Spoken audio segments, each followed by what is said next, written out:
အားလုံးပဲမင်္ဂလာပါမြန်မာဒီဇိုင်း channel ကနေပြန်လည်ကြိုဆိုလိုက်ပါတယ်ကျွန်တော်ကတော့လွင်တာပါဒီနေ့ sharing လုပ်ပေးသွားမယ့်သင်ခန်းစာကတော့ရိုးရိုးသားမှဓာတ်ပုံတွေကို vector ဓာတ်ပုံအနေနဲ့ Illustrator နဲ့မှာဘယ်လိုမျိုးပြောင်းလဲမလဲဆိုတာနဲ့ပတ်သက်ပြီး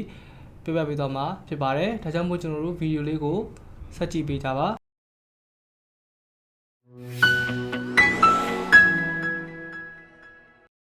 ပထမဆုံးကျွန်တော်တို့တွေပြောင်းလဲမဲ့ဓာတ်ပုံကိုIllustrator ထဲမှာထည့်ပါမယ်ဒါကကျွန်တော်ယူရတဲ့ပုံပေါ့နော်ဒီမှာ image trace ဆိုတာကိုနှိပ်ပြီးတော့ image trace ဆိုတာကိုနှိပ်ပြီးတော့ click တစ်ချက်နှိပ်ရင်သူကဒီဓာတ်ပုံကို vector format အနေနဲ့သူက automatic ပြောင်းပေးမှာဖြစ်ပါတယ်စစချင်းနှိပ်ခြင်းဆိုရင်သူက black and white အနေနဲ့ပဲပုံမှာဖြစ်ပါတယ်ဒါကိုကျွန်တော်တို့ကimage trace panel လေးကိုတွားပြီးတော့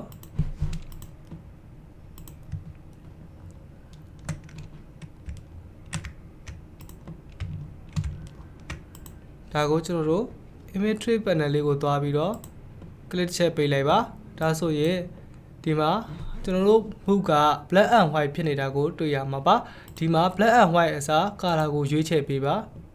color ကိုရွေးချယ်လိုက်ရင်ပထမသူ loading time တက်နေပါမယ်အဲ့ဒါကိုကျွန်တော်ခဏလေးစောင့်ပေးပါ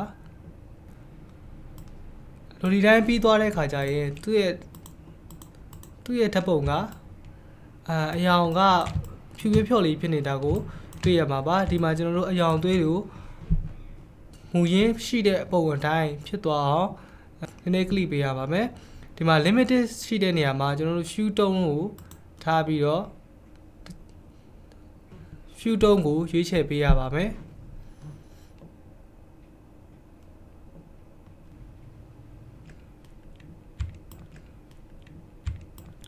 ကျွန်တော်တို့ပြောင်းလဲတဲ့ပုံကတဲပုံမှန်ကြည့်ရင်ကျွန်တော်တို့ရိုးပုံပဲထည့်လိုက်မယ်ဒါကြောင့်မို့ကျွန်တော် zoom ဆွဲပြီးတော့ vector format ဟုတ်တဲ့အကြောင်းကိုကျွန်တော်ပြပါမယ်ဒီမှာတက်လာဒါဆိုရင်ဒီလိုလေးတွေက vector format သူပြောင်းလဲရတာပါကျွန်တော်သူ့ရဲ့ original ဓာတ်ပုံကိုကျွန်တော်ပြန်ပြီးတော့ထည့်ပြီးရှင်းပြပေးပါမယ်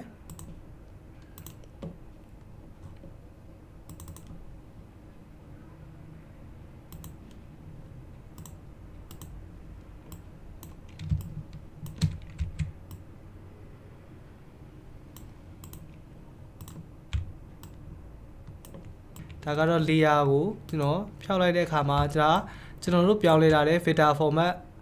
ဖြစ်တဲ့ပုံပါဒါကမူရင်းပုံပါ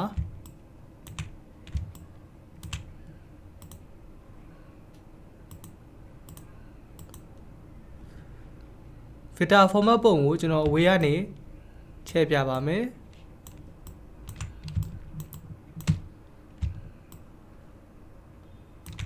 မူရင်းပုံကိုကျွန်တော်ဝေးကနေချဲ့ပြပါမယ်ဒါဆိုရင်ကျွန်တော်တို့ရိုး original ဓာတ်ပုံအနေကို vector အနေနဲ့ကျွန်တော်တို့ပြောင်းလဲပြီးတာဖြစ်ပါတယ်ဒါဆိုရင်ကျွန်တော်တို့အစကနေနောက်တစ်ပုံကိုပြောင်းလဲကြည့်လိုက်အောင်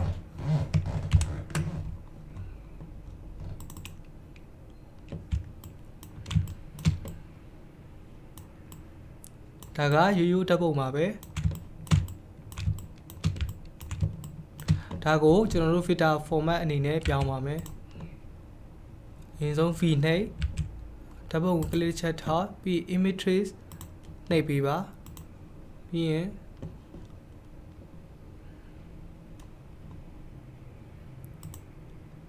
image trace panel လေးကိုနှိပ်ပေးပါ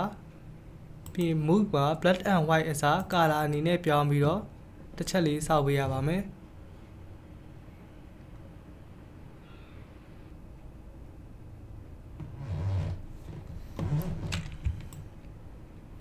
vector အနေနဲ့ပြောင်းလဲလိုက်ပြီးဖြစ်ပေမဲ့ဒီမှာကအရောင်ကဖြော်လေးတွေဖြစ်နေတာလို့အဲ့လိုမျိုးဖြစ်နေတဲ့အတွက်ကျွန်တော်က hue tone ကိုပြောင်းပြီးတော့နောက်တစ်ဆင့် vector အနေနဲ့ထပ်ပြီးပြောင်းပေးပါမယ်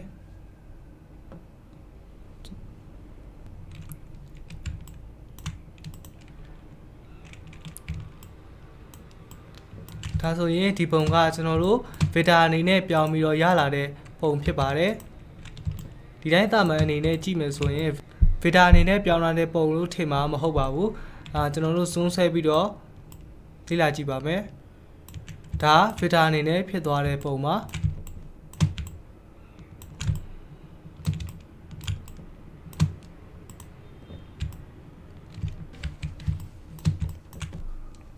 ဒါဆိုရင်ရိုးဓာတ်ပုံကနေ filter ဓာတ်ပုံအနေနဲ့ Illustrator မှာပြောင်းလဲတာကိုသိရှိပြီးသွားပြီထင်ပါတယ်ကျွန်တော်တို့ channel ကတင်ဆက်တဲ့များကိုသဘောကျကြတဲ့တဲ့ဆိုရင်ကျွန်တော်တို့ရဲ့ YouTube channel က Facebook page က like and share လေးလုပ်သွားပြီးဖို့တောင်းဆိုရင်လည်း YouTube channel မှာပါ subscribe လုပ်ပြီးတော့ဘေးနားအခေါင်းလေးကိုနှိပ်ပြီးတော့အားပေးကြပါအောင်ပြောဆိုရင်လည်းဒီဗီဒီယိုလေးကိုဒီမှာပဲဆုံးသတ်လိုက်ပါရစေခင်ဗျာအားလုံးကိုကျေးဇူးတင်ပါတယ်